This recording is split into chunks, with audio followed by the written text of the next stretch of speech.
के साथ आदर्श तिवारी शुरुआत करते जबलपुर से बड़ी खबर के साथ, जहां सेना की वर्दी पहनकर घूम रहा एक संदिग्ध गिरफ्तार हुआ है। मिलिट्री इंटेलिजेंस ने गिरफ्तार किया है। युवक के पास से कई आईडी कार्ड, एटीएम कार्ड और फोटो बरामद हुई है। मिलिट्री इंटेलिजेंस ने संदिग्ध को पुलिस के हवाले कर दिया है, तो वहीं पुलिस मामले की जांच कर रही है। ये बड़ी खबर आपको बता रहे हैं, जहां मिलिट्री की वर्दी में एक संदिग्ध को गिरफ्तार किया गया है। युवक के पास से कई आईडी कार्ड, एटीएम कार्ड और फोटो बरामद किए गए। जरा देखिए किस तरीके से ये फर्जी दस्तावेजों के साथ घूम रहा था। मामले की जांच पुलिस कर रही है। सेना की वर्दी पहनकर यह संदिग्ध घूम रहा था, जिसके बाद मिलिट्री इंटेलिजेंस ने इसे गिरफ्तार कर लिया। कल दिनांक को जानकारी मिली थी कि एक आदमी आर्मी की फर्जी वर्दी पहन करके और घूम रहा है और वो कुछ ऐसी एक्टिविटी कर रहा है, तो उसमें आर्मी वालों के द्वारा उन्हें पकड़ करके और पुलिस को सपोर्ट किया गया था। तो कैंट थाना अंतर्गत 140 के तहत उसमें कार्रवाई की जा रही है। अग्रिम विवेचना कर रहे हैं, जैसे भी तथ्य आएंगे तो आगे कार्रवाई करेंगे। अभी उस पर विवेचना कर रहे हैं, जो भी चीजें सच मिलेंगी उस पर आगे जो भी लीगल एक्शन होगा लिया जाएगा। इस बड़ी खबर पर ज्यादा जानकारी के साथ हमारे संवाददाता दुर्गेश फोन लाइन पर जुड़े हुए हैं। दुर्गेश, मकसद पता चल पाया, कैसे गिरफ्तारी हुई, क्या ये चाह रहा था, आखिर इसके पास से इतने फर्जी आधार कार्ड और तमाम आईडीज कैसे बरामद हुई?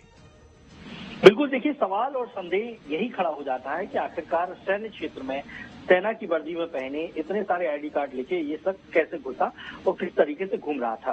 दरअसल कैंट क्षेत्र का ये पूरा मामला है, जहां के सैन्य एरिया में इस संदिग्ध व्यक्ति को पुलिस ने गिरफ्तार किया है। मिलिट्री की जो इंटेलिजेंस है उसने इसे गिरफ्तार किया है, और जब इसके साथ जब तलाशी ली गई तो ओसी साहब नाम का ये व्यक्ति निकलकर सामने आया, जिसके पास आई कार्ड लिखे थे और जो उर्दू में लिखे कुछ दस्तावेज इसके साथ आते हुए, इसके साथ साथ एटीएम, कई फोटो और उर्दू में लिखे गए दस्तावेज के समेत परिवार की डिटेल भी मिली है। तो ये तमाम जो चीजें हैं ये बड़ी संदेह के घेरे में इसको उठाती हैं, क्योंकि एटीएम कार्ड मिले हैं, आधार कार्ड मिले हैं, पैन कार्ड इसके पास मिले हैं, वोटर आईडी कार्ड भी थे जो अलग अलग नाम से थे। तो इस तरह से ये जब पूरी पूछताछ इसमें की गई है तो मूलतः ये बिहार का रहने वाला युवक बताया जा रहा है, और युवक का जो मोबाइल फोन पर है वो दानिश अंसारी नाम की एक युवक से इसकी चैट भी मिली है। तो अब ये तमाम सवालों पर जो है पुलिस पूछताछ कर रही है, खासकर इसमें मिलिट्री इंटेलिजेंस शामिल हो गया है। तो अब पूरी पूछताछ जो है उसके क्षेत्र में ही हो रही है और वो अपने स्तर पर कर रही है। तो एक बड़ी बात है, क्योंकि जबलपुर का जो सैन्य क्षेत्र है वो काफी बड़ा है, और सबसे बड़ी बात यह है कि जबलपुर में वो ऑर्डिनेंस फैक्ट्रियां भी हैं, जहाँ पर सेना के लिए कई घातक हथियार बनाए जाते हैं। तो इस लिहाज से देखा जाए तो निश्चित तौर पर ये बड़ा गंभीर मसला निकलकर सामने आया है। फिलहाल इस पूरे मामले पर मिलिट्री इंटेलिजेंस पूछताछ कर रही है। बिल्कुल ही, और बेहद ही हैरान करने वाला मामला भी निकलकर सामने आया है। एक संदिग्ध को गिरफ्तार किया जाता है, उसके पास कई आईडीज बरामद होती हैं और उसकी चैट्स और जिस तरीके से बाकी दस्तावेज मिले हैं उस हिसाब से कुछ बड़ा करने की भी फिराक में वो हो सकता है, लेकिन अभी फिलहाल उससे जांच चल रही है। दुर्गेश, इसकी गिरफ्तारी तकरीबन कितने बजे हुई और कैसे इस पर पूरी तरीके से डाउट हुआ कि ये संदिग्ध नजर आया, जिसके बाद इसे गिरफ्तार किया गया?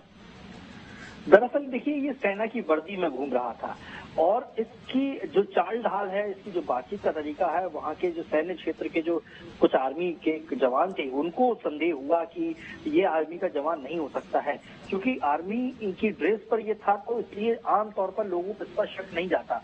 लेकिन आर्मी के अधिकारियों ने ही जब जो कर्मचारी है, जो जवान है, उन्होंने ही जब इसकी निगरानी की तो ये संदिग्ध मिला, और इसके बाद फिर मिलिट्री इंटेलिजेंस को सूचना दी गई और फिर मिलिट्री इंटेलिजेंस के अधिकारियों ने इसे गिरफ्तार किया। सवाल इसलिए वो वही बड़ा हो जाता है कि जिस तरीके से ये पूरा मामला है और ये इतने वर्दी पहनकर, सबसे बड़ी बात ये घूम रहा था, क्योंकि अगर किसी सैन्य क्षेत्र में आप जाते हैं और वर्दी पर घूम रहे हैं, जब आप जवान नहीं है, सेना के अधिकारी कर्मचारी नहीं है, तो फिर आप ऐसे तरीके इस्तेमाल कर सकते हैं। इसलिए संदेह और भी ज्यादा गहरा जाता है और अब देखना होगा कि इस पूरे मामले पर और क्या इसमें खुलासे हो सकते हैं। ठीक है, शुक्रिया दुर्गेश आपका तमाम जानकारी देने के लिए। तो ये बेहद ही हैरान करने वाला मामला सामने आया। एक संदिग्ध की गिरफ्तारी हुई, इसके पास से कई आईडी कार्ड, एटीएम कार्ड बरामद हुए हैं। मिलिट्री इंटेलिजेंस ने इसको पुलिस के हवाले कर दिया। पूछताछ में क्या खुलासा होता है, ये आखिर किस मकसद के साथ जबलपुर में घूम रहा था, वो भी आर्मी के आसपास पूरे मिलिट्री एरिया में, क्या इसका मकसद था, ये तमाम जांच के बाद ही बात पता चल पाएगी। तो उधर भोपाल में